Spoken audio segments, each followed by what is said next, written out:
Yes, hello, good morning, friends, internet. I just want to thank you this morning, depending on where you're watching me from. I am Patrick Justice on YouTube. I hope it's been a pleasant day for you, as it has been for me. I want you to accompany me here. I'm at work in a college, and it's my day 4 for the Diploma in education and training that I'm having today, and today is the 4th lesson. So, if you would accompany me on this, so you can watch on and participate if you can, or gain any form of, if you like, any form of knowledge from it as we progress for today's lesson. So you're welcome. Just come on board, okay?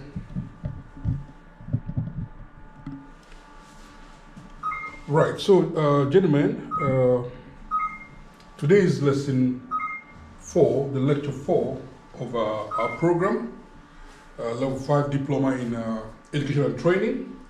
And today's topic is exploring organizational context in education and training, enhancing quality assurance and improvement efforts.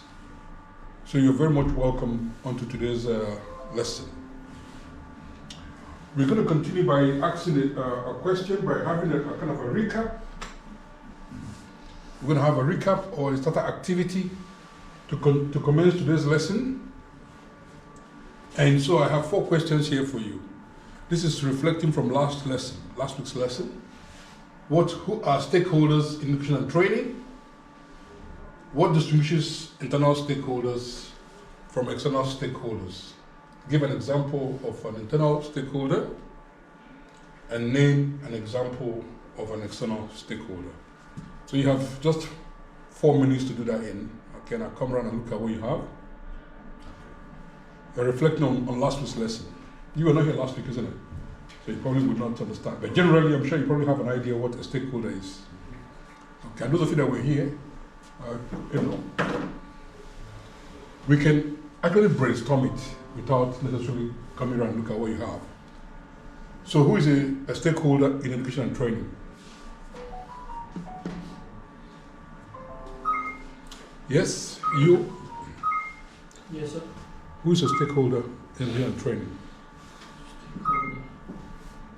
Right? Okay. A stakeholder, anybody in education and training, right? Okay, that's right. That is correct. So anybody, give an example.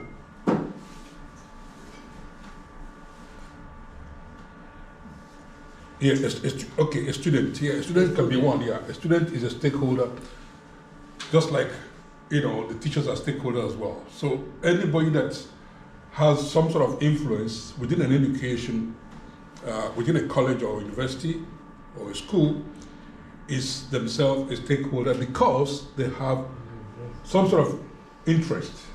Yes. Yeah. Employers, yeah, and so they have so they are investors. Yeah, that's correct. Yeah, so that is a stakeholder. Yeah, because they have some sort of interest or responsibility. Yeah. Okay. Number 2, what distinguishes internal stakeholders from external stakeholders? External.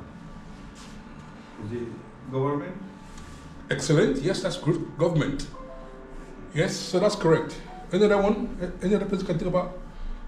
So what about internal stakeholder? Who's an internal stakeholder? Same question. Yes? Yeah, that's correct. Yes? Yes, sir.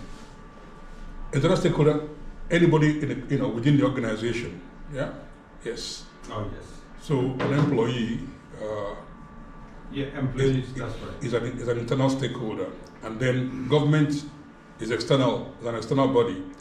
The awarding body is an external body. Okay? It could be suppliers? No. Supplier, yes. Okay. Depending on the organization, yeah. Every organization will have some sort of supplies. Some sort of goods that are required, some resources that are required within the organization, and they got to be supplied by some sort of suppliers, yes. Okay? Purchase of business. Say it again, sorry? Purchase of business. Purchase of business, yeah, purchase of Purchase of business. business, yeah, purchase is in business, yes, okay. So, that's actually, we've answered 3 and 4. So this is an example of an internal stakeholder and an external stakeholder. So to answer number 2, properly, we could say that what distinguishes them is the fact that one of the stakeholder is either within the organization, exists within the organization, or exists outside the organization and has some sort of influence or dealings with the organization. Okay, so we refer to them as stakeholders, right? So, and we've given examples already, so that's quite good. Well done for that. So, recapping on so that's just the example I have there. So, these are just the answers, possible answers. Okay, I don't know if you can see from where you are. So, who is a stakeholder is already answered there. Any individual, anybody, group, or entity. What distinguishes internal stakeholders? So again, okay, whether it's internal or external, okay, outside or internal. And then give an example. I said that here, any category of staff. Category of staff. Any category of staff is a stakeholder, is an internal stakeholder. And an external stakeholder could be, the student himself is an, an external stakeholder. I think there's an error here, isn't it? An external stakeholder will not be a student. Yes. Maybe the parents. Yeah. Okay? Yeah, so that's just an error there. So that should be a student, okay? Yes, so there we go. So we can actually call that, so we can correct this to maybe a parent.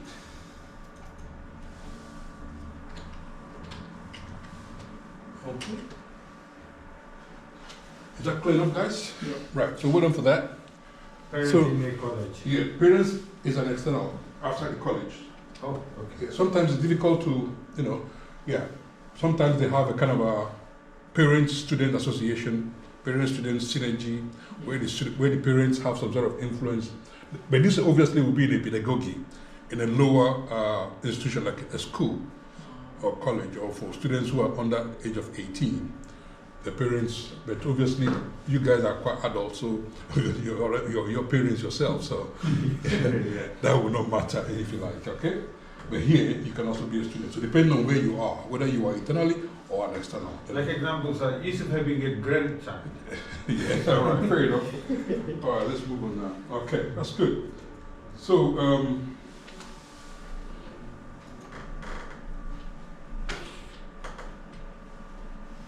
so to continue today's lesson, therefore, what is the intent? The intent or aim for today's lesson, hold on. Yeah,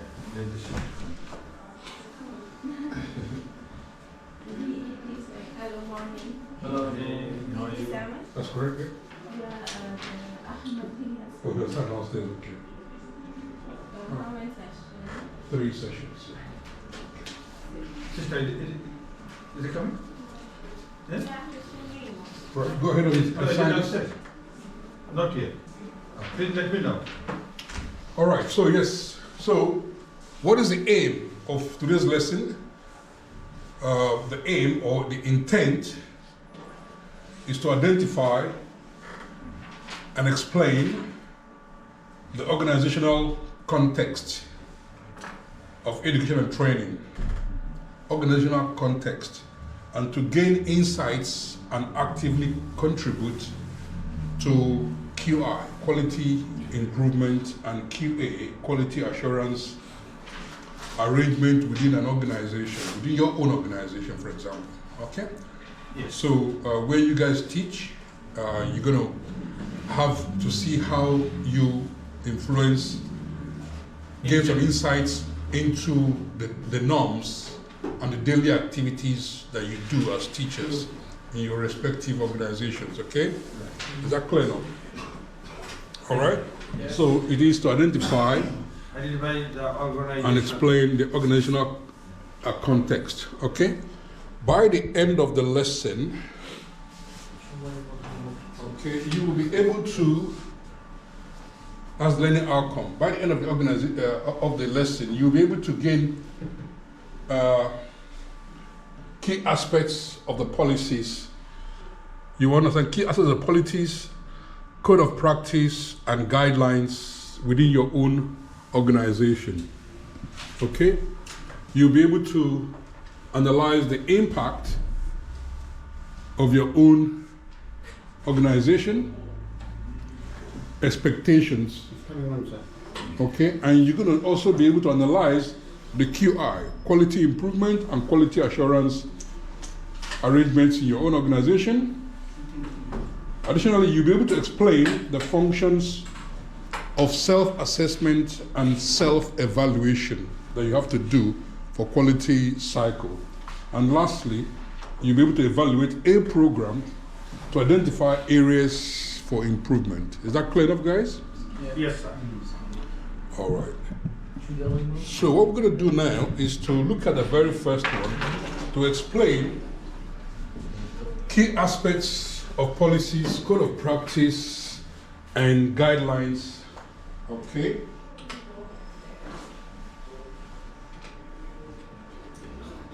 So here we are. We're going to look at this, okay? To explain the key aspects of policies, code of practice, and guidelines in your own organization. You learn two things. Let's consider an educational institution, because we're in a college, so we look at our organization as a college, or okay, or university. Okay, there are key policies, codes of practices, and guidelines within your respective college that you have to, if you like, obey or be responsible for. By explaining these key aspects with specific examples, stakeholders, that means all persons within the organization, okay, will gain deeper understanding. So you will gain deeper understanding in the policies, the codes of practice, and guidelines that govern your role and your interaction within your academic community, within your organization, okay? That's where you're gonna, that's what's gonna happen if by the time we explain it, and to get fuller understanding of what are these policies, codes of practice, and guidelines, I would give you a fishbone diagram that will enable us to mind shower, okay? To think. It used to be called brainstorm. To think, okay? I wonder if can you see from where you are? Can you see the board properly? Fish, yes. Yeah, okay. So if you look at this fish, sometimes it is used for cause and effect. With a cause, there will be an effect. So I've chosen to use this for a mind shower. And as you can see, the fins of this fish, you can look at it has about 5 fins here. Okay, and so we can look at a student code of conduct. We look at a code of conduct for faculty and staff, academic integrity policy, diversity and inclusion policy, and health and safety guidelines. These are just some of the examples. Now, I'll give you an example of a student code of conduct. What might you expect your students, what sort of code of conduct should you expect from your students? Something like if you break the law, not law, the college, if you're in the college, if you break the college rules, regulations, Yeah. If you go against the rules and regulations, All right. that is code of conduct. Yeah, so you obviously I understand what you mean. So here, you're trying to say, as a student signed a contract to be a student within an organization, a college, right? Yeah. And a code of conduct, you will expect them to maybe be on time. Yeah? Yeah. when they go on break, they should come back on time. On time, yeah. Even some of you that are adults don't do that. You know, so yes. So code of conduct, okay, it's those policy that it's enacted and expected that students will follow, in this case. We also have code of conduct for staff, faculty and staff. Faculty are lecturers, teachers within an organization, and then staff could be referred to in a college environment or in an institution as those non-academic staff. So we tend to look at them, maybe the receptionist, the quality assurance persons, you know, all these are non-academic staff. So we use the word faculty for the teaching staff. So, like myself here, I'm a faculty staff, and so my code of conduct, there are varied within organizations, several of them, and we must be aware of them. So the idea here is for you to, you know, become mindful of what these policies are, what these code of conducts are, and the guidelines that there are, so that when you go back to your institution, you become more aware of these things. You might even feel free to discuss it with your line managers, your team leaders, okay? And they will give you examples of them. Time management is very important, so everybody, the teacher must be on time, okay? You teach, you need to, there's several, you know, schemes of work, lesson plans, marking, writing assignments, making sure that the assignment has quality in it, you know, it goes through the quality checks and procedures, mark the work fairly within the 10, here in the college it's 10 working days after the submission of assignment. So teachers must mark them and submit with feedback, yeah? And again, a constructive feedback. So there are several of them. So here you would begin to see many of them and to see all of the various policies that exist. Some are policies that exist from outside the organization, and some are from within. You will see all of this as we progress. And academic integrity policy. When we talk about academic integrity policy, the word integrity comes in there. What might you expect from a lecturer within an organization?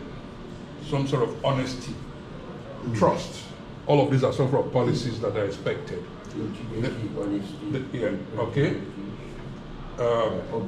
Student-teacher relationship and all of that. Diversity and inclusion. It will exist here in the UK, in England. Is a cosmopolitan environment where we now have people from different backgrounds, origin, creed, sexual orientation, married, single, LGBTs. All of these are different types of persons, people who are cohabiting within and coexisting within England, and so there is a policy which, if you recall last 2 weeks' lesson, we looked at Equality Act 2010. So we must celebrate our diversity and respect every person, irrespective of their personality, situation, nationality, race, color, and creed, and so much and so forth. There are 9 protected sectors or elements that under the Equality Act that needs to be looked at, which you're already familiar with, right? Yeah. So we can look at that. And health and safety is always on the forefront, always in the background. Health and safety in a college is very important. So there are guidelines for health and safety. For example, standing here with you, I wasn't told that there will be a fire drill. So if the alarms should sound, we must take it very seriously and move out of the room, into the muster point or the assembly point. And I'm sure you all know your assembly point, don't you? Where is the assembly point for this building? Yeah, by the car park, that's right. Outside by the car park, yes? So we go there, and we don't use a lift. We walk quietly, no rush. We don't take any bag. We don't come back to pick up anything. Okay, so all these are under health and safety guidelines, which is a law in the country. Okay, Oh, yeah. as well as we need to respect that as people who exist within the organization. Okay, and in the college, I as the lecturer here, and you as the trainee or student, as the case may be, I must make sure that the environment is safe, that the students are safe. And so it is my duty under health and safety to make sure that I provide a safe environment, warm environment, heater is on, okay, and that there's lights everywhere, and that there's chairs, and that you're happy, okay, that you enjoy your time here. So all that is part of health and safety. All right? Yes. I give you breaks when we need your breaks. Okay? Is that clear enough? So these are just some of the, the 5 that I picked up to look up. All right? And the answers to those, from what I'm talking about here, are these. I'm not going to really bore you with it right now. I've already explained them and given you examples. Okay? So I'm going to quickly skim through them. So as you can see, okay, for academic integrity, example is the policy that may require students to submit original work and cite sources when you submit assignments to make sure that you use Harvard referencing. Okay, and that you cite, without plagiarism, that you cite the source of your information or submissions. Code of conduct for staff, example, no discrimination or harassment or conflict of interest, okay, within the organization or within. Then we have the code of conduct for students regarding academic honesty, respect, and behavior within the classroom and in the common areas. Health and safety guidelines, example, may include protocols for emergency preparedness and drill, which I just mentioned to you earlier on. And you all are aware of the muster point. Diversity and inclusion, for example, includes initiative to promote diversity in the student admissions, faculty recruitment, curriculum development, and so forth. Okay? So these are some of them. So what else? What other internal influences can you identify? There are quite others. Can you identify any other that might go in here? Any other type of policy that you think should be part and parcel of this? In your own organizations, what sort of policies do you have that you have to work with or obey? Rule regulation of college. Sorry? Rule regulation of the institute. Yes, any form of policy that you need to obey. Give me one example. Yes. Can you think of anything? A teacher evaluated. Yeah, yes, that's correct. Okay, that's good. However, I'll just give you a list of it so that you can see the influences. There are several influences, internal influences, on codes, on policies, code of practice, and guidelines. Oh yeah, that's good. And as you can see here, all of these make sense.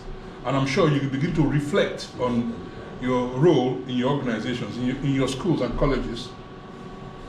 The governing body and the senior management have some influence on how you guys work. For example, your salaries, how much you're paid. Even though we have, a base rate, government laid down base rate, but the governors of the organization, obviously set some sort of bands for your salaries and expectations. Yeah, make some top management or top level rules of what should happen. You said salary. Salary could be one of them. Who says the salary and all Or that? could be, is there something else we can add, like, we can't add tax, no. Yeah, no, tax to do with government, not the college. No. The college has to pay your money and then take tax from you based on what government says. Yeah. So again, it's an influence from outside. Okay, a stakeholder from outside. So organizational paperwork, record keeping and audits. So when you teach your students, you keep their records, don't you? You keep their results and you mark the work, right? And those work need to be audited at some point. So it's an organizational issue, all right? There's a context. Learner surveys. Sometimes you give students, I remember we also gave you guys some survey last time where we gave you from 1 to 5. Oh, yes. If you strongly agree, 5. If you do not strongly agree, 1. So between 1 and 5, depending on your agreement, okay? So that's like a feedback. So it's a learner survey which the organization or the college will use to, depending on what it is that, that question is. But you do a survey, and I'm sure you guys do it in your college as well, right? Yes, we did. Okay, so resources available within the college.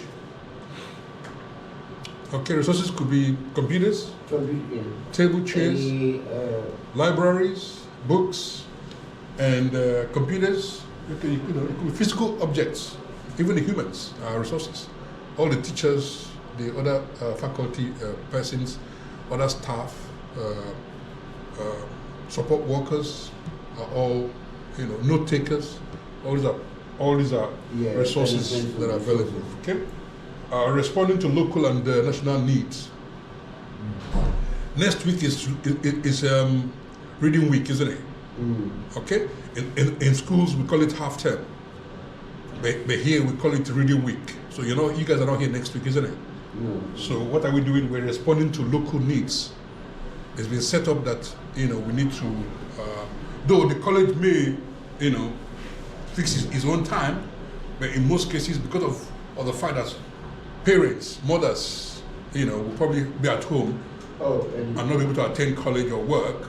So in academics we tend to allow college reading week. Okay.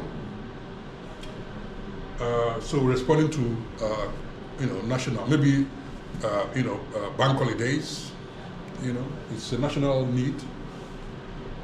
Okay, there could be other factors as well. Yes, quality processes and procedures. What comes to mind straight away here for quality? What do we do before when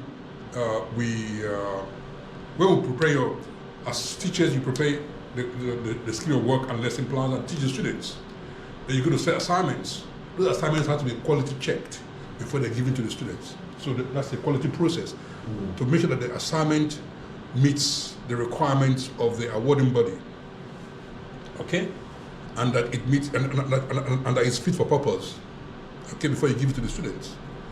Okay, and then when the students do the assignment and return it, the teacher marks them. Okay, and there will be a quality process again on those marking. That's why we have the IQA, the internal quality assurance person. We quality assure because the teachers that mark the work are referred to as assessors. So they assess the work.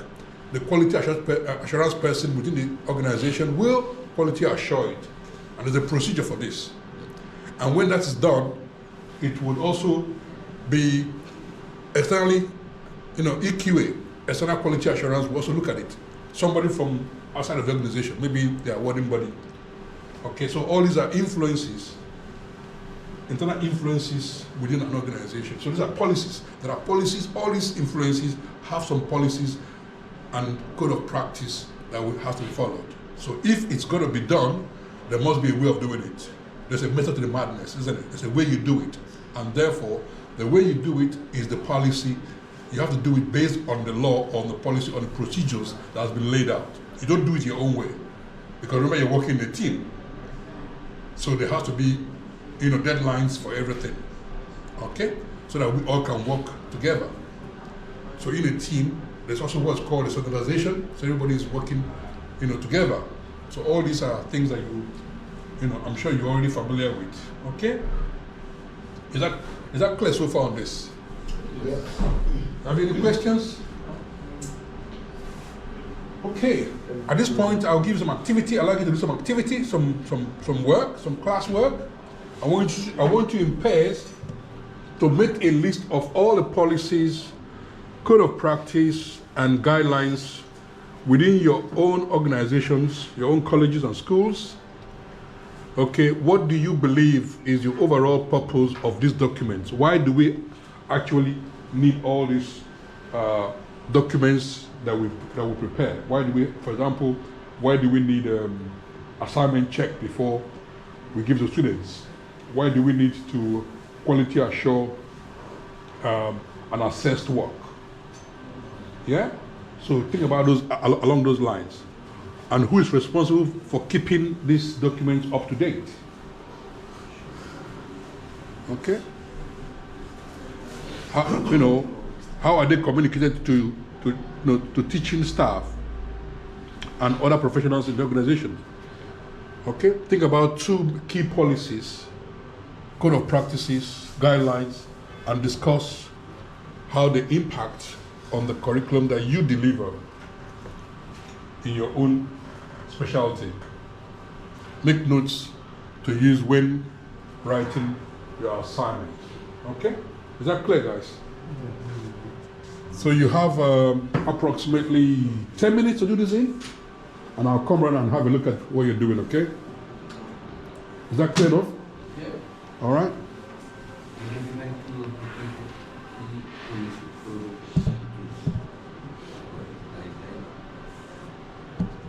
Is that clear enough, guys? Yes, sir. Yes, sir.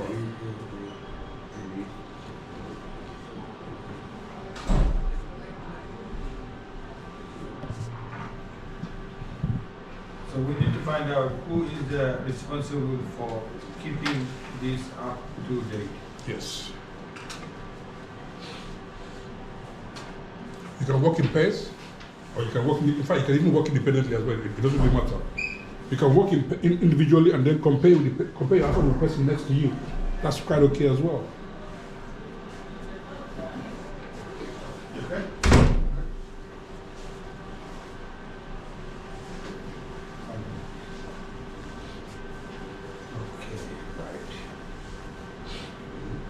You can take 2 documents and just keep only 2 documents, keep policy documents, 2 of them, and then look at all of that and look at why the policy is created. Because policy is a document, okay? Maybe I haven't actually described what a policy is. What is a policy? A policy is actually a document that is written and laid down, as a contract, as a procedural that must be followed. Okay? So it's just a document, legal or within the context, a valid document that has to be followed, and it goes with processes and procedures, and sometimes they have deadlines as well. So those documents, okay. Why do we use those? Why do we use them? So what is the purpose? So the purpose is relative, isn't it? Depending on what type of situation or what the policy is going to be responding to. And so there's a code of practice that follows along with that. And some sort of guidelines as well. Yeah?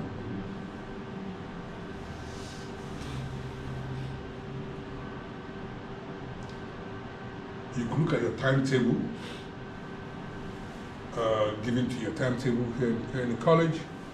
You can look at it as, you can look at it as a guideline, really. Okay, it just tells you where you need to be at what time. Sometimes you, want me? Yeah.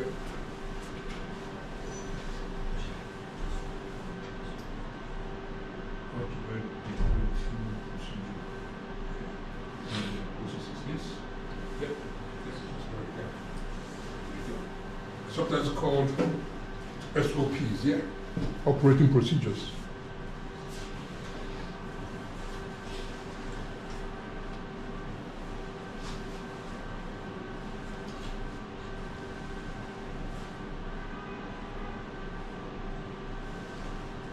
Okay, I'm going to move on now.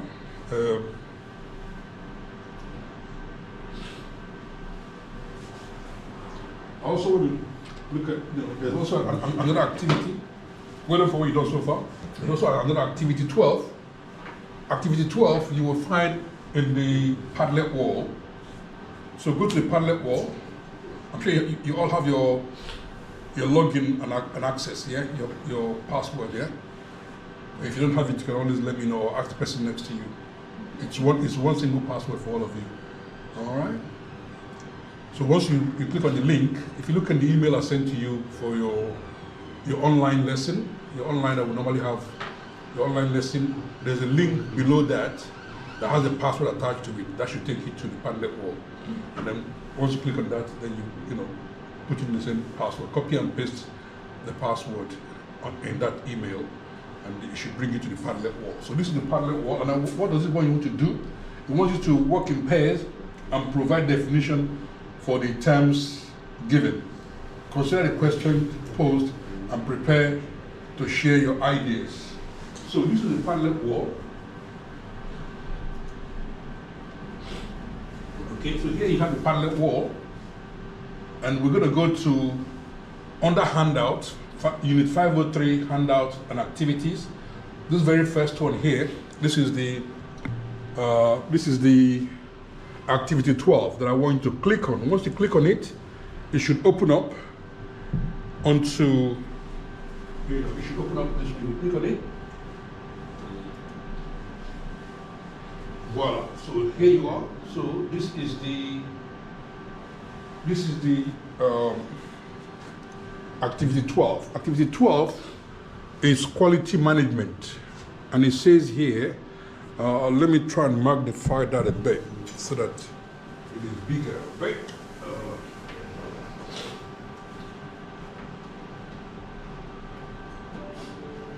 Okay, I think it's big enough now, guys. Can you see from where you are? All right, so it's activity 12, quality management. All learning programs have to undergo some form of evaluation to check that they are following agreed and approved standards. This is part of the quality improvement and quality assurance system that operate in an organization. So this actually gives you the purpose, answers the previous question when you asked, what is the purpose of this document? So the purpose is that it needs to be evaluated, checked, okay, and agreed that the document produced meets agreed and approved standard, okay, under QI and QA, quality improvement and quality assurance. So in pairs or individually, complete the following activity. This activity is just 2 questions there. It wants you to look up, it wants you to do a research and write the definitions. What is quality assurance, QA? What is quality improvement? Look up and find out what they mean. Okay? You can look it up with respect to education and training. You can do that. You have another, maybe another 5-10 minutes. Yeah, you have 10 minutes to do this in, okay? 10 minutes. Yeah. Do you understand what you need to do? Yeah? Who doesn't understand what you need to do? Okay, you're all happy, you're good. Carry on then.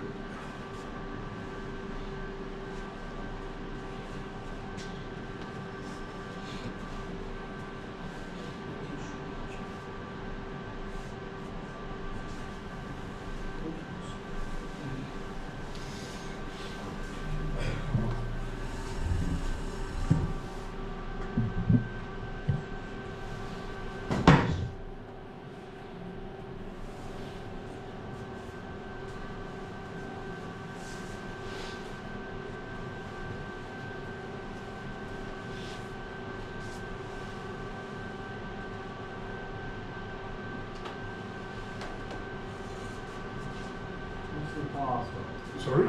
The password? Yeah, go to the email I sent to you. Okay.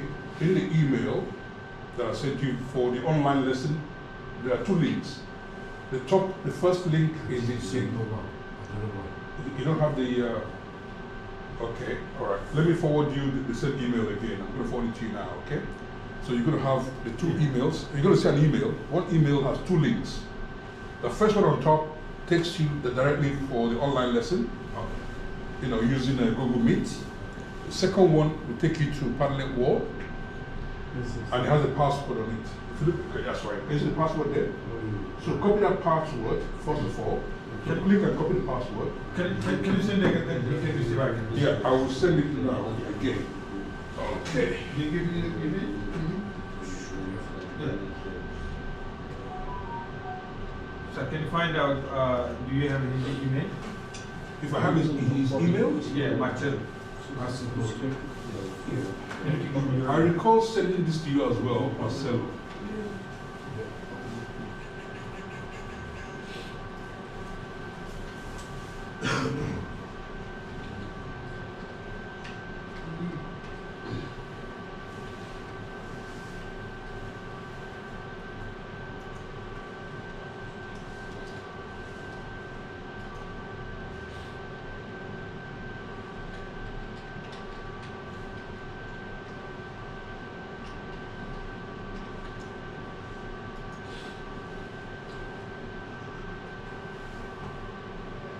Okay, so this, if you recall this, this link, all right. So I'm going to forward this to you. Now, this is the email. So this first one is for online link, and the second one has a password. When you click on this link, you need to first of all copy this password first, and then once you copy it, then you click on this link and paste this into the password that's requested. Okay. So I'm going to forward this to you now, all right? Yeah. You wanted the Marcel Van, right? I think I have your Marcel. How do you spell your name again? M-A-R-C-E-L. Vano. Yeah. That's you there here. So I already sent it to you. Does it? Is that what you want it? You all got it now, right? I'm going to send it to you. All right. So. You said what? It's not coming yet. Maybe. Do you want me to send it to you as well? Just why not? Okay. It's Z Mia, isn't it? 71. All right. Okay. I forwarded it to you. That's right. The new and fresh. All right. So you will receive it, and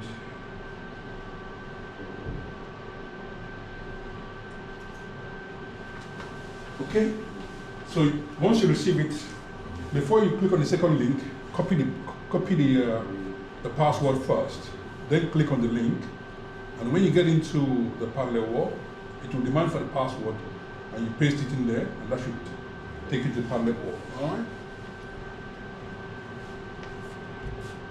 Now you need to also save that email so that you don't ask for it again. All right. How you doing, Solomon? You okay? Yes. Oh no, sorry. What about Raphael?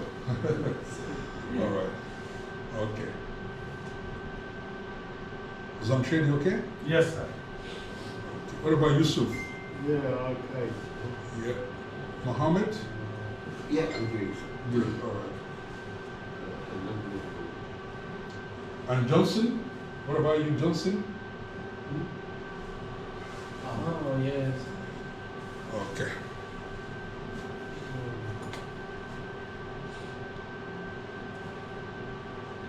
You don't mind me weather. You say what? No, I said weather. Whether you Sometimes it's good, bad, all right. hot. Now it's getting hot. Yeah. So have you found your answers right? There are some questions at the bottom, and you also need to look at as well.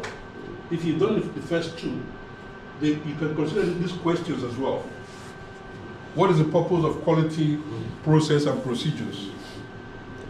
I did explain it to you earlier on. So if you listen to me what I was saying, what is the purpose of quality, processes, and procedures? How many policies or guidelines can you identify which relate to quality processes in your own organization? Make a list. What documentation is in place in to support your, the processes, and who is involved in completing the quality reports in your organization.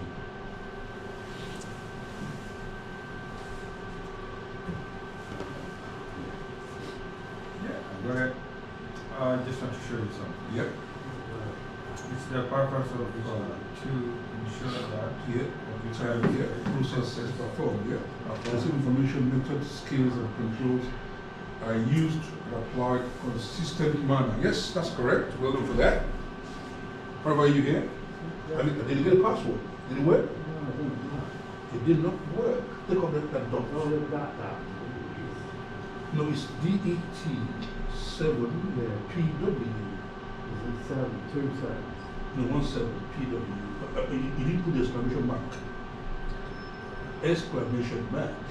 How do you do that on your phone? Exclamation mark. This one here.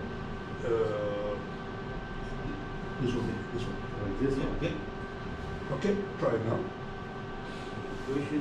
Voila, there you go. See, password never lies. Okay. what is the purpose of policy. Yeah, okay. So it's your fault, yeah? Most times, the people think computers are at fault, but it's human errors most times. Yeah. So just one single character will not make it work.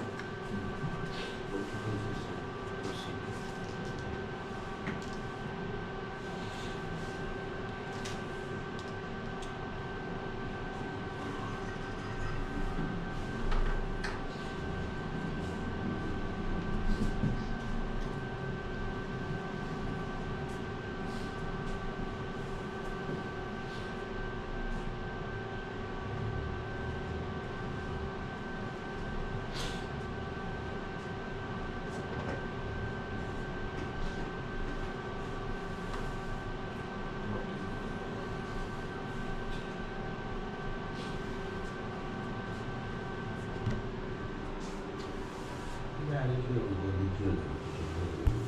The latest thing we did was having the other question. Okay.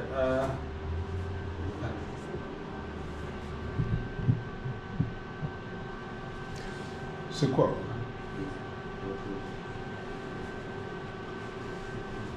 Okay, moving on.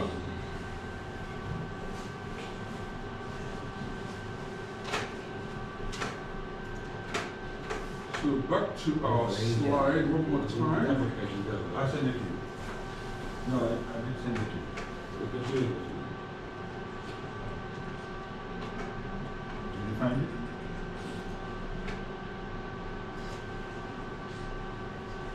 Processes and procedures. So here you have some processes and procedures.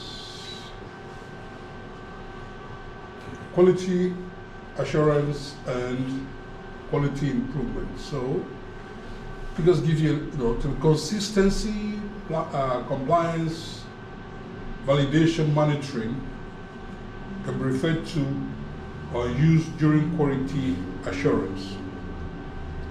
And for improving QI, when you have a planning cycle. So we're planning to get things done because we want to, meet the quality. So we need to improve the quality. So we do some reviews, and we may need to revise or correct certain things, certain documents, again to improve the quality. When you perform your self-assessment, you're doing it because you want to improve. So it's called quality improvement. Self-assessment, I'm sure we'll come to that in a minute, but I'm sure you all know what self-assessment from your own point of view are. But we'll look at it as we progress. When we carry out staff training, we're trying to train the staff to inform them so that they can do things and do it better. And by doing it better, we're improving the quality in the organization. When we do appraisal, that we do every, depending on the years of your work, sometimes you may be under probation for 6 months or 1 year. It could be every 6 months once you're done. Your line manager will need to appraise you over what your duties and roles are, and as they appraise you, yes? You want me? Sorry. Yeah, hello there. Sorry, I'm interrupting you in the No, lecture. that's fine. Can I speak to this? Okay, all right.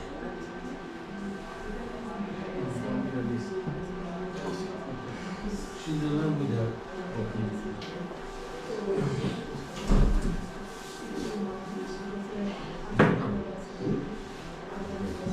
Oh, Claire, not here yet. She's coming. Very soon, so. Yeah, because there was Oh, message.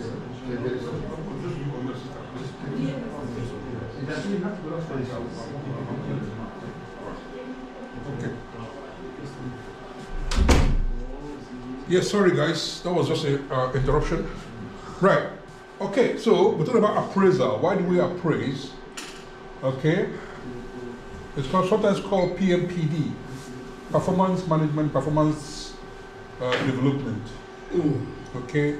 Is your line manager would want to check your work formally, appraise you formally every 6 months in education, and from there will be things you need to do. They might give you a KPI, or things might come up which can involve you doing a training. Okay, it might involve you being observed. When you have an observation, it's all part of appraisal as well, and all part of quality. So all of these are just examples of the things that we need to do in college in school, for quality in improvement. Okay, and quality assurance just means we try to be consistent. When a school is rated by Ofsted to be good, they will need to want to improve to get to outstanding. And when they're at outstanding, then they need to move from quality improvement to quality assurance. So, where they would need to be consistent, they will need to try and keep up at that level, and they need to do things, right, consistently, complying to the laws and the regulations and policies and validations, awarding body validation, all of that. They'll be monitored at intervals. So these work together, QI and QA work together, and they are referred to as quality processes and procedures. Okay? All clear? Yes, sir. Internal processes. A learning organization's quality framework could have the following code and critical characteristics. A great learner experiences that results in individual learner achievement being maximized. Critical organization processes are mapped using procedures. Critical organizations processes often rely upon standards. Staff are expected to follow organizational procedure. Planning is critical at all levels. There will be strategic, ambitions which are critical to the organizational success. Review and evaluation of everything is critical and should be, continuous. Continuous improvement is essential. And lastly here, a management system that provides customer, staff, and managers with a confidence in the quality of their respective services within the organization. Where did he go? Okay. All right. Okay. Go and sit down. That's all right. Okay. So yes. So these are some of the internal processes. So everything that you do, not necessarily mandatory, but the usual expectations, daily chores, routine activities that you do at work in your respective colleges, they have a process to it, isn't it? There's a step-by-step way of doing things that you do. All of those that you do, all are aiming for quality within your organization, yeah? And so they are referred to as internal processes. It could be routine, it could be done once in a term, or once in a trimester, or a semester if you have. Okay, so these are procedurals, activities, tasks, your responsibilities that you do. All of those activities are referred to as happening within the organization, so they're internal, and there is a method to it, there is a process to doing it. So these are just identifying the cruciality of it, how essential and important the things that you do are. So you could think about, reflect on the things that you already do as a teacher in your respective places of work, and think about what are the processes that you put in place. Why do you record students' assessment? Who needs them? Why do you do them? You do them because you want to be sure that students, you want to be able to, all your students, you want to know where they are with respect to their who have submitted their work, and you're meant to mark work within 10 working days. In our own case, I don't know what is yours, with 14 days, maybe 2 weeks, thereabout. So these are laid down regulations, and there's a process to it. After the marking, then there's IQA, quality assurance, the standardization meetings to standardize the assessment. There is the board meetings, the assessment board who will assess and give final say to the qualifications. All this happens internally, and their processes. Okay. So the caption, a learning organization's quality framework. So it's a quality framework could have core and critical characteristics, okay, or condiments, elements that needs to be need to be fulfilled. In terms of quality assurance, you could look at it upon this way. Okay? You could start from here, you can write the course and the assessment. When you want to start as a teacher, you write your assignments, you write your courses, you prepare your slides like this lesson, you prepare them before you actually start the lesson. So when you prepare the course, you write the assignments, and then they will be quality checked. So that's the process. It goes to the next stage. The quality checked by your line managers or designated quality assurance person, usually the IQA. Usually called IV, Internal Verifier. It's not called IQA, Internal Quality Assurance. Okay? I'm also an IQA as well as an assessor. Okay? Plan assessment. Yeah, and then once it's done, it will go into the course is delivered and assessment takes place. So once the document that you written there has been quality assured, you're now free to give to students, teach that document, and assess the students. And once the students are assessed, they are, you're going to what's called a standardization to standardize the marking of all of those work and the delivery. Perform some moderations and verifications and agreements. Verification can form of IQA as well. So it's IQA there and IQA here as well. So depending on where you need your quality assurance and quality improvement done. Once it's been moderated and verified, then the results can be released. Results can be collated.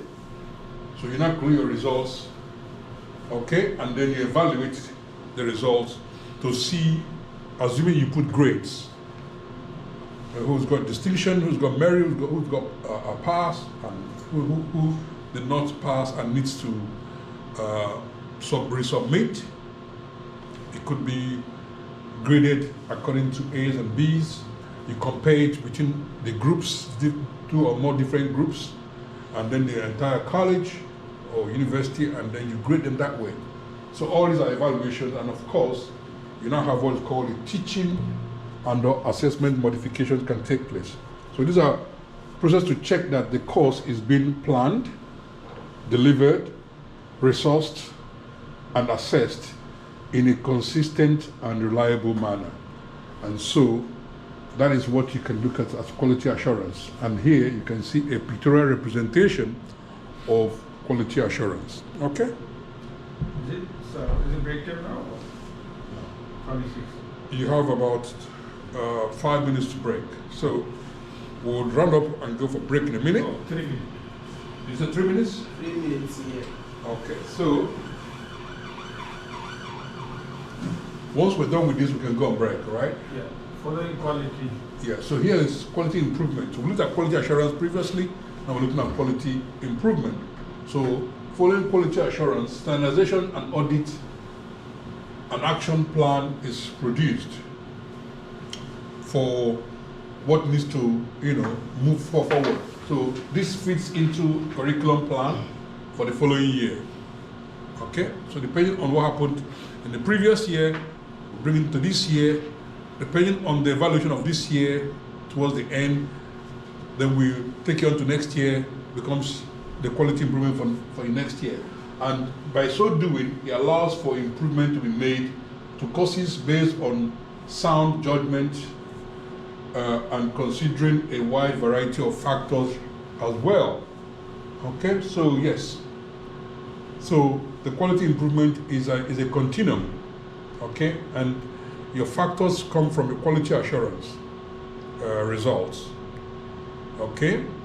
Will enable you to know what needs to be improved upon, and that improvement will need to be planned, processed, worked on, okay, for the following to improve from where you are this year to a better state in the following year, okay? Based on, also not overlooking other external factors or internal factors that might contribute to the reports, to the organization-wide reports. Is that clear enough? Yes. So I want to thank you very much, guys, for your attending. Okay, this ends the lesson for today. On this aspect of the lesson, I'll catch up with you again after break, okay? Yeah. So thank you very much for attending, okay? Yeah, no problem. All right, bye now. We have some coffee now. Right, guys, Yeah. thank you for hanging on with me. I quite appreciate the fact that you're here with me. I am Patrick Justice on YouTube, so please consider subscribing, like, share, make some comment. And I thank you for this opportunity. And I'd like to end the class now. And I'll say thank you and bye for now. Bye. Bye. Right, welcome back, Internet. Good day, depending on where you're watching me from. I'd like to thank you for coming back and staying with me. We're going to continue my class. I have another lesson right now from where I stopped from the previous lesson. And thank you for coming back. So please stay with me as we progress on this lesson. All right? Okay, guys. I am Patrick Justice on YouTube. Please consider subscribing, like, share, make some comment if you will, okay? Thank you very much. Right, so this was where we stopped, guys, last time. Okay, Yeah. so I'm going to move on from here onto external key external bodies.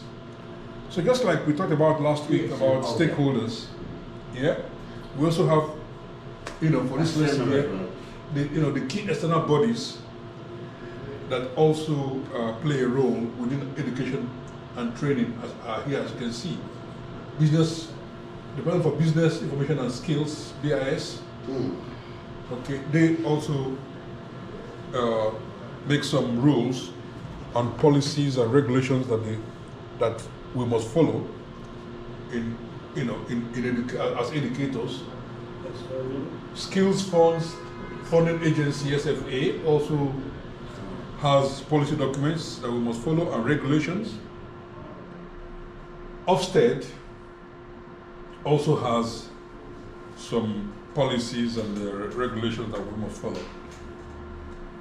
Education and Training, ETF Foundation, Society for Education and Training, OFQUALS, Office of Qualification and Education and Examination Regulation, and Quality Assurance Agency for Higher Education, the QA. So all these are just some of the external bodies that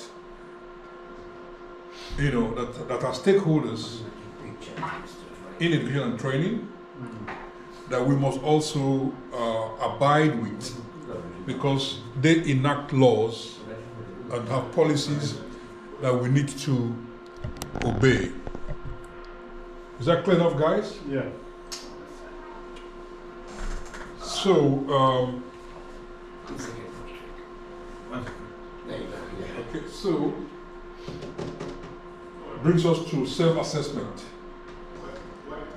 Okay, for those external bodies that I talked about, we also need to sometimes, do self-assessment and self-evaluation.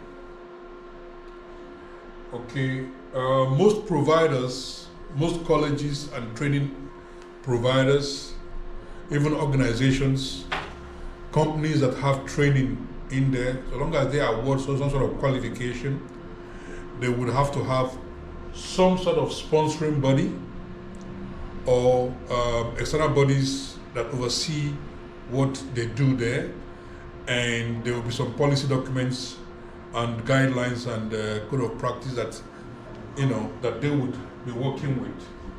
Okay, and for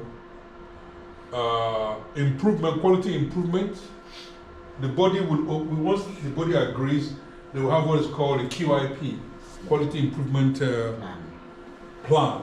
Okay, which would help the organization for its future. So if you like, quality improvement is about looking at the quality results from last year, for example. Okay, looking at it this year, seeing what the results were, you evaluate it under your QIP, all right, and then revise it, review it, so that next year it will be better than what it was this year, right? So it's a continuum, and that's called quality improvement. And you have to have that document. Is what gives you that information. So the BIS have produced a quality assurance system document, okay, which outlines what providers are required to assess and to evaluate. Okay, so the quality assurance document is a policy document as well, which needs to be followed. So in that, they would, more like a specification, it will have what you need to assess and educate. This is a government website that we can look at, where you see the BIS. The aim of these documents is to improve the quality of post-16 education and training consistently through robust self-evaluation and appropriate support and challenge. So we will say it will improve the quality of post-16 education and training. What is post-16? Post-compulsory education. So one course called PECT. PCET. Post-compulsory education and training. PCET. Yes. Post-compulsory education and training. It is enacted by government. Is for the post-16. Post-compulsory? The students who are over 16 years of age. Okay. Over 16. Over 16s. So they're more like in FE, for their education in college. So their education, okay, like now, Sunak has made the learning age up to what? Is it up to 18 now? Isn't it? It used to be 16. So Okay. post 16, so more or less like post 18 now. If you have to be working. Yeah, before you can leave school, you have to be 18, isn't it? Yeah. Because you have to do maths and English. Age. So And that means you have to do the college. that's a new, that They can have to be do done the in the college. college, yeah. Okay, that, like more like A levels, isn't it? Yeah. A level or the vocational A levels. Yeah. But before you're free to leave, you need to be educated to that extent. So parents must make sure that their kids access education here in England up to the age of 16 to 18. Yeah. So it's called post-education. So this body oversees that, okay? Department for Business Information, okay? And the government does that as well. So if you can find out information from, you can read about it and find out more about it, okay? So it's a policy document that has all of that in place. Okay, I have here click me. Because none of you asked me what's the question, the difference between, do you know the difference between, and self-evaluation. Yeah, I was thinking of that. you were thinking that, okay, but do you know the I didn't difference? understand. All right, so let's click on this and see the difference, okay? Let's take us to Google, and in Google, okay, take us to Google, all right? So, and in Google, you can see the difference between self-assessment and self-evaluation. Okay, self-assessment encourages pupils to reflect and look at where they went wrong in order to help them to improve for the future. But what I'm actually looking for is for an organization. So let's look at the difference between the two. Okay, self-evaluation involves learning how we learn. So you evaluate self. So you knowing yourself and how you learn is the issue of self-evaluation. Okay? And then self-assessment is knowing what we learned. So you have learned something and you want to check to see how much of it you retained, you understood. So that's self-assessment. So there is something that has happened and you want to assess yourself as to what you learned. Having had a lesson, you reflect on the lesson to see how the lesson went. How much did you understood from the lesson? That's self-assessment. But self-evaluation it helps you to know how you learn. Okay, when you evaluate how you learn. So you may even bring in the VAC, the visual, auditory, kinesthetics, read and write type of skills in there, which will inform you as to how you learn. All right, and so that is the difference between the two. And when we talk about self-assessment and self-evaluation for an organization like a college, in that macro state, it means that the body, say Ofsted, or any sponsoring body that oversees, external body that oversees the college, checks to see how the school, and of course the teachers, are training the students, how they impart knowledge on the students, and how well the students are doing, okay, on the national level. Because there is a national level which all students must attain.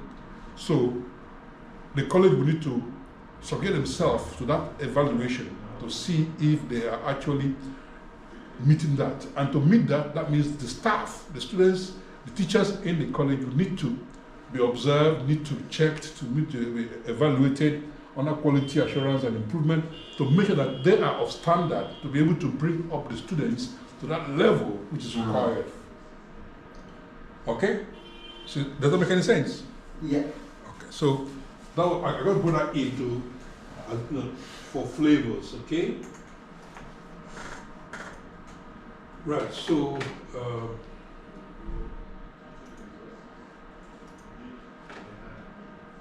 So here we are. Okay. The key. So this is an activity I'd like you to look at. Self-assessment and self-evaluation. So individually identify your respective organizations, your college or school's requirement to produce a self-assessment report and quality improvement plan, QIP. Okay, so think about your own organization. What are the requirements? What were you told by your line manager under to carry out a self-assessment. What do they do with you guys there? Okay. What sort of reports? Okay. So what is the SRA, self-assessment report, that goes into the QIP? You may not know because you're a junior staff in the college. So you may want to take it back. Self-assessment report and QIP, quality improvement plan. The quality improvement plan I told you earlier is the self-assessment is that the college will self-assess itself against a standard set by maybe the national awarding body, okay, and then they would put some things in place to make sure, looking at the previous report about the college and trying to meet the target for next year. So to do that, there will be some sort of self-assessment that needs to happen within the organization, where every staff. When are you going to check or observe? When last were you observed in your college? I'm not sure when they do it. When you do, okay. So you could always go back to your college and ask your line managers, when would you be next observed? So that part of the observation and record taking or appraisal is a function of self-assessment for the college, for that department. Okay, and it will have a role to play within the QIP that the college has set itself in a quality improvement plan for next year. Okay, there's nothing you can do right now other than to do what you have planned. Okay, looking at the previous, trying to improve upon it, so that by next year there's an improvement from this year. All right. So what results our output came from last year that needs to be done, you do it this year. Okay. So you review from last year, like an action plan, set an action plan in place, so that you can meet all those things along the line this academic year, so that for next year you can now see that you have improved. All right. So you can think about that. All right, we can skip this and move on, since you guys are quite new in your respective places of work. Yeah. Otherwise, I would have asked you to do this. So we can look at this. In fact, we can look at it as homework actually. All right. I'll look at it as homework. So we'll come back to that. Okay. Is that clear enough? Yes. So this is a recall from last term. Okay, can you remember this slide from last term? When we looked at reaction, learning, behavior. That's right. Okay, so and then that's from Kirkpatrick. Yeah. Okay, model, and we have a total beam model here, CIPP. Okay, context, input, product, and process. Whereas Kirkpatrick says it's a reactionary, learning, behavior, and then the result. Okay, I will show you next slide, which will give you an idea of Kirkpatrick's model. Okay? We're learning level 1, level 2, level 3, level 4. That's what it's called. Reaction is level 1, learning is level 2, behavior level 3, and result is level 4. And these are examples of what happened in each of those levels, and according to Kirkpatrick, okay, 1950. And this is the model that we adopt here as well. Okay? Is that clear? Yeah. We're going to skip subtle beam. There'll be an activity 11 which I would like you guys to do as homework as well. So we're not going to do it in the class now. It's a case study I'd like you to look at. You can find that case study in the Padlet wall. Oh, okay. Yeah. So it's there already for you guys to look at. We're going to look at it as homework as well. So all of next week is learning week. I want you to look at those things during next week. You're busy with assessment. Yes, and give me some information, okay? So when we have done that, we'll be able to evaluate a learning program. So individuals reflect on your own practice in terms of curriculum development in your own subject area. Now, curriculum development in your own subject area This was part of what we did in unit 417, no, 426, which is what you're doing in your workshop. So, can you reflect on any of your curriculum development? Let's look at your scheme of work and your lesson plan that you were creating from the other workshop. Yeah. Okay. Can you reflect on that? Under what topic did you do for your The lesson plan. Yeah. I was going to business and management. Business management. Yeah. Yeah. Attendance. Just These guys didn't come back. I don't know where they are. Okay. Thank you. All right, cheers. So, okay. Right, so there you go. So, reflect on that, okay? What type of model was it? So this you will find also, when this particular topic is, you will be able to do it if you have looked at activity 11 that I asked you to do as homework. So this will come under here as well, okay? Just reflect on either lesson plan or your own subject area that you teach, okay? Maybe you teach maths or English, maybe you teach business management, okay? The area that you teach, take a particular program from that and break it down into, say, a 10 or 12 week lesson or 10 session lesson, okay? And like I showed you guys in the last class, and let us see what you have there. Think about what model. Is it a linear model that you're using? Most times it's going to be linear model. Try out and see what model you're looking at. Okay? Look up other models as well and let me know what you found, okay? Alright? So that's what I want you to look at and see what other external or internal influences that are there and what could be done to improve that model that you're looking at, okay? I have quiz here which I'm going to skip at this present time.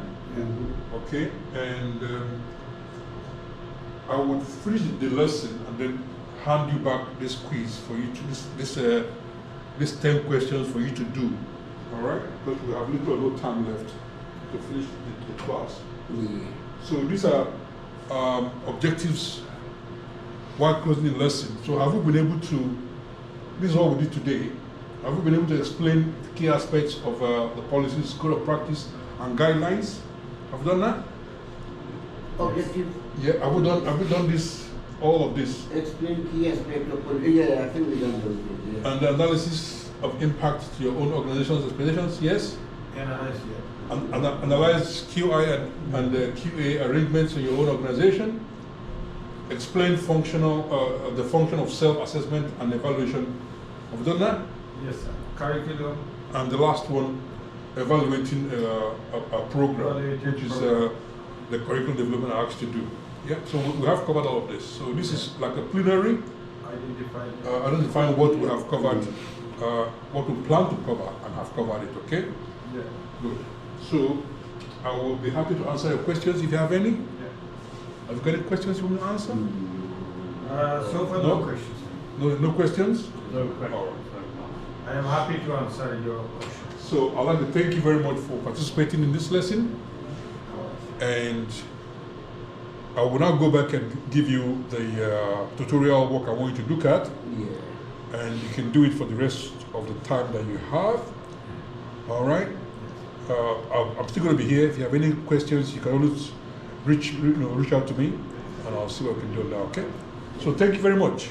Okay. Thank you. So bye for now, okay? All right, Internet, I want to thank you very much for staying on up to this time with me. I'm quite elated and thankful that you have joined and remained with me on this lesson. So we're just concluded today's lesson. So the students are now going to carry on with a workshop where they will have some activities that they're going to work on, and they're also going to do some quiz questions. And I'll be here waiting with the students so that whilst they do that independently, and I'll support them as they go along, more or less facilitating what they're doing. So the formal lessons are actually over now.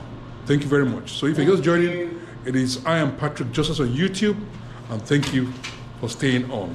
Appreciate your efforts and time that you spent with me. Thank you very much, and I'll see you again at some point. Take care now. Bye-bye. Bye.